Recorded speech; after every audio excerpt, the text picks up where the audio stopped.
Following the release of the Grooming Gang documentary by GB News, a liberal university professor has been triggered, so she's decided to file an official complaint to Ofcom.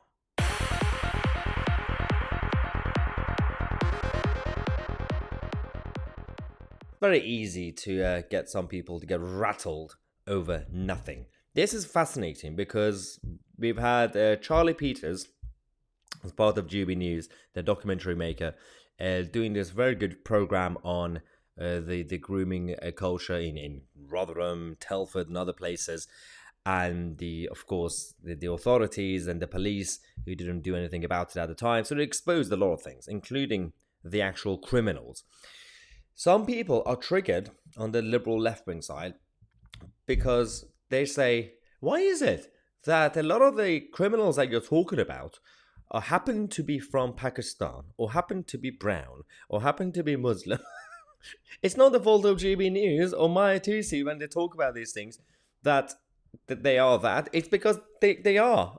It's the masses. The majority of these cases happen to be in Rotherham and those places, from people with certain backgrounds and cultures.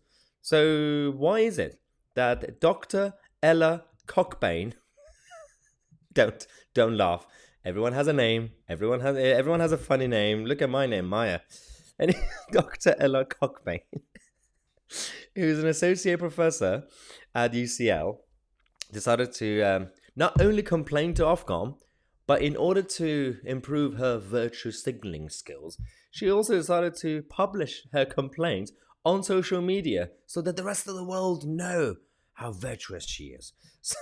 So she said, I just put in an Ofcom complaint. For those who are watching from abroad, Ofcom is the media regulator that regulated TV stations in the country.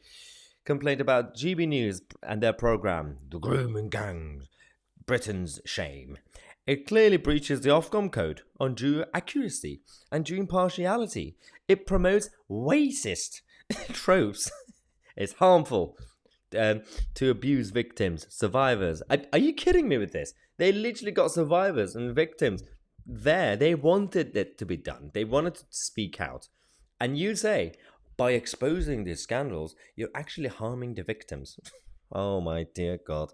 So let's have a look at this complaint, see what she has to say. Oh, I am writing in a professional capacity as a UCL associate professor. I love how she's doing name dropping for herself.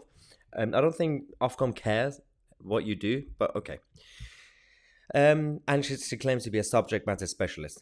The show contains multiple and grave breaches of accuracy and impartiality on a major public policy issue. Okay, cool. Examples include misuse of statistics, falsehoods, and misrepresentations. Okay, fair enough. And then she says, it has no wide range of significant views. What, did you expect to also get the criminals to express their opinion so we can have balanced approach? Get the survivors and victims. Also get the actual groomers to also speak, to defend their position. Well, I'm going to defend why I've been doing grooming all these years. Are you a disgusting human being? What is going on? All right. Let's get serious. She says, firstly, she was talking about that various figures platformed as reliable have serious threats to their credibility. Collaborations with far-right extremists, a history of compromising survivors, and a complete lack of relevant expertise.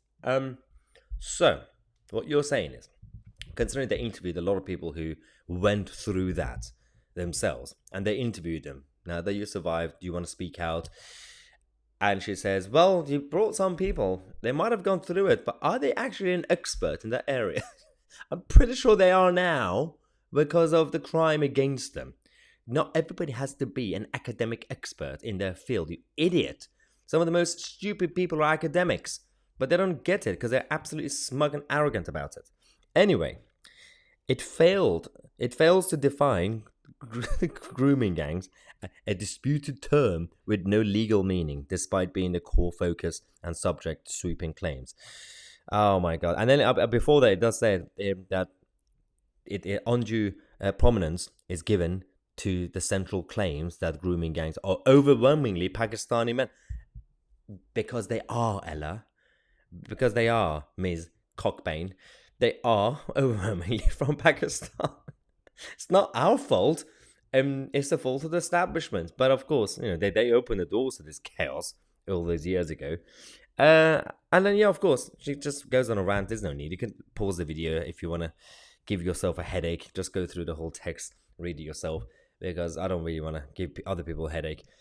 I've been reading it all day. It's just bad. It's bad. It's not really. This is not how we do debate in this country. The only reason she posted that on social media was to show how virtuous she is, to show how moral she is, to show how much she's against racism and far right. If anybody who's against grooming, then that means you're far right. That's what she's saying.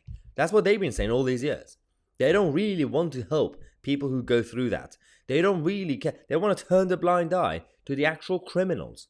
Because for them, being right wing is more of a crime than being a groomer. That is a fact. And that's why they have all these signs and placards during protests. Every time there's a protest, the left would go out and have far right and all this and all that. But we never see them carrying a sign saying, let's go after the criminals. No, they don't. Let me know what you think in the comment section. I'm Mahyar, Tousi, and we are the media.